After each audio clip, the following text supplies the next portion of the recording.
ومن أعرض عن ذكري فإن له معيشة ضنكا ونحشره يوم القيامة أعمى قال رب لم حشرتني أعمى وقد كنت بصيرا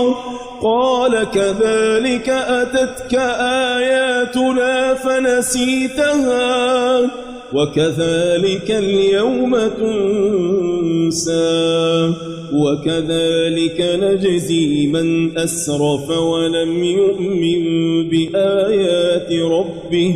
ولعذاب الآخرة أشد وأبقى أفلم يهد لهم كم أهلكنا قبلهم من القرون يمشون في مساكنهم إن في ذلك لآيات لأولي النهى ولولا كلمة سبقت من ربك لكان لزاما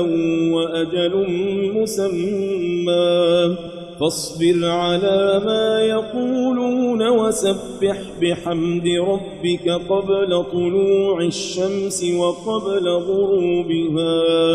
ومن آناء الليل فسبح وأطراف النهار لعلك ترضى ولا تمدن عينيك إلى ما متعنا به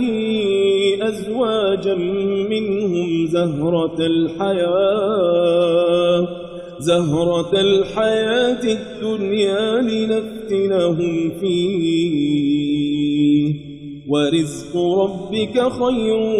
وأبقى وأمر أهلك بالصلاة واصطبر عليها لا نسألك رزقا